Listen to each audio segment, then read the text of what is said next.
नमस्कार जय जगन्नाथ।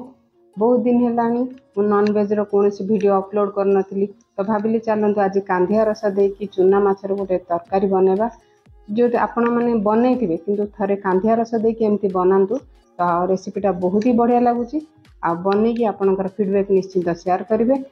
आपण मानक बहुत बहुत स्वागत करछि देसी फूड कोर्ट ओडिशा को। तो मुझे नहीं जो चाउली पातुआर बड़ साइज टिके माछटा तो अति छोट छोट माछ जो आसूची चाउली पातुआर तार यहाँ टिके बड़ साइजटा आपन ये रेसिपीटा केरांडी जेकोसी चूना माछ को लेकिन आपन ये रेसिपीटा बन पारे। मुझे भलसे माछ को बाछिकी धोई नहीं धोईला आपन देती गोटे चमच हलदी गुंड आउ स्वाद अनुसार लुण जदि आप एमती भाजिकी खाइबे तो ये लंका गुंड कौन मसला गुंड आड करके आप माछ को एमती भाजिकी खाई पारे। तो भल से हलदी लुण गोलेला पकेला गोले नेबा।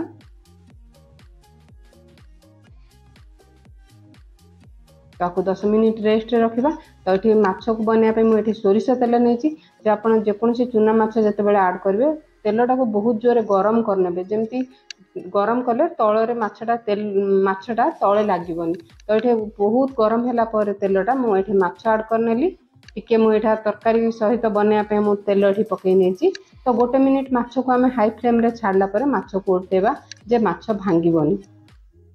तो देखा तो ये माछ भलसे भाजी गलानी ए माछ तरकारी बनवाई आप माछ को बहुत कड़ा भाजबेनी तो रेसिपीटा आपन भल लगे तो मीडियम जी जमी कड़ा हेनी से टाइप रो माछ को भाजी नेबा। तब तो सेकेंड फेज रे आउ जहाँ बड़का माछ था ये पकई नहीं भाजी नहीं सब माछ को मुझे काढ़ी नहीं। तो देखिपे माछ जमा भांगिनी आउ जो बड़का तेल रहा से आम तेल माने माछ तरकारी बनवा। तो गैस हीटर बंद करनबा गोटे मसला बनई नेबा माछपाई। तो मुझे गोटे चामच धला सोरिष गोटे चामच कला सोरिष जोटा कि रेगुलर आम यूज करचे। तो जदि धला सोरिष नहीं आप खाली कला सोरिष बनई पारे किंतु धला सोरिष आड कले माछ तरकारीटा बहुत ही बढ़िया लगे। अधा चामच देती जीरा। तो ये राग कंचा लंका यहाँ तो मुझे 3टा नहीं आपड़ जी राग खाइबे से अनुसार लंका पकई नेबे किंतु सुखिला लंका अपेक्षा कंचा लंका पकईकी आपड़ जब बेसर बाटुन तो तरकारीटा बहुत ही टेस्टी लगे। तो रसुणर क्वांटिटी टिके अधिका नेबे बेसर बनैला बेले बहुत ही बढ़िया लगे। तो मुझे छोट खंडे अदा आड करची तो ये आपको जब पसंद आड करेंगे ना खाली सोरिष रसुण जीरा रे आपण यही बेसर बनई पारे। तो ये अल्प किसी पानी देदेबा आ मसला को आम चिकण कर बाटी नेबा। तो सोरिष मसला जदि खदड़ा रुहे तरकारीटा एत भल लगे तो मसलाटा जिते आप चिकण बाटे आपण बेसरटा से भल हम। देखिए बहुत चिकण कर बाटी हो जाए। चलते आम तरकारी बनवा। तो जी तेल था से गैस हिट ऑन कर देची। तो ये अल्प हेंगू देची 2टा सुखिला लंका देची गोटे चमच पंचफुटन देची। जदि आपन को बेसर पंचफुटन बास्ना पसंद नहीं आप सोरिष जीरा मिसेकी छुंक दे पारे। ये भलसे फुटा को देवा फुटण को। ये फुटण फुटीला गोटे बड़ पियाज को एमती पतला पतला मुझे काटिकी नहीं। तो पियाज को भलसे भाजी नेबा। तो प्लीज आज रेसिपी आपण मानू जदि भल लगुच तो वीडियो को निश्चिंत गोटे लाइक करने आ नुआ थिले चैनल को सब्सक्राइब करने को जमारू भूलें। आउ वीडियोटी भल लगी जदि आपण मतामत कमेंट निश्चिंत कमेंट माध्यम देवे। तो ये मुझे गोटे मीडियम साइज बैगण को पतला पतला काटिकी नहीं। तो आपन चाहे आलू भी पकई पारे केवल खाली माछर भी बनई पारे। मुझे ये बैगण देती तो ये हाई फ्लेम रे गोटे मिनिट बैगण को पियाज सहित ये भाजी नेबा। तो न जदि आप लो हिट्रे भाजुंट बैगणटा पूरा नरम हो भाजी हो पारे तो हाई फ्लेम रे ही भाजबे। तो ये स्वाद अनुसार लुण देदेबा माछ को चाहिए आप लुण देवे।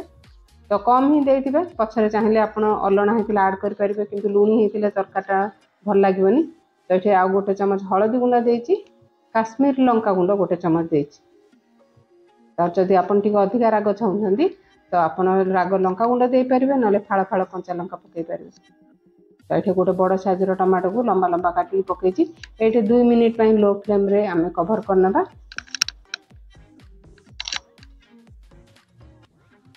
तो 2 मिनिट पर देखिए टमाटो भी सॉफ्ट हो जाए नरम हो जाए। तो ये फ्रेश भुसुंगा पत्र ये मुझे तो आप चाहिए छुंक देला बेले भी दे पारे। सबको भलसे गोले नेबा।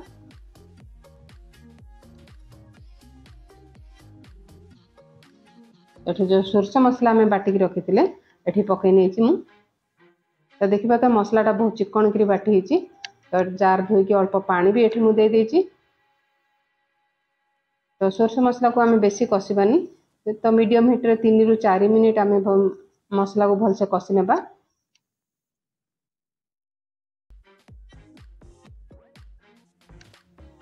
तो बहुत ही सुंदर टेस्टी रेसिपी बनूची निश्चित घरे आपण बनातु आपनकर मतामत निश्चिंत जणाइबे तो ये मसला भलसे कषि गलानी जो जेहेतु माछरे बेसी ग्रेवी रहेनी चुना माछरे तो ये मु अल्प पानी ऐड कर नहीं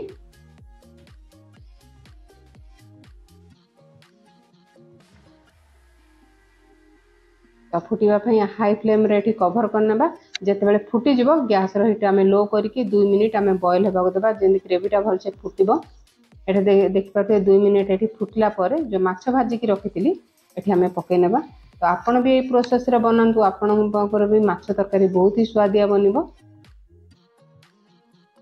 आपणकर माछ भी ये प्रोसेस रे भाजतु जमा भी भांगीबनी आपण मो वीडियो कोठु कोठु देखुछन निश्चिंत कमेंट करी कहिबे तो माछटी पकेला पर गैस हिट लो करके आम 2 मिनिट ये भलसे फुटे नेबा माछ सहित झोल को तो देखिए बहुत सुंदर कलर सहित ग्रेवी भी कमी जाए ठंडा है आहरी बहलिया हो तो ये गैस हिट आम बंद करनबा तो आपन चाहिए आंबुल जदि पकेबे तो आगरू पकेबे जेहेतु मु कांदिया रस दउची गैस हिट बंद कला पर ही पकेबे नले पिता लागिबो तरकारी आपन को जी खटा दरकार से अनुसार कांदियार रस ये ऐड करने ये गैस रेट बंद करनी तो ऊपर धनिया पत्र देदेबा आमर रेडी होगा चुना माछर बेसर कहतु कि खटा दिया तरकारी कहतु बहुत ही टेस्टी बनी आपण बनातु खातु वीडियो को लाइक शेयर सब्सक्राइब करने को जमारू भूलिबेनी।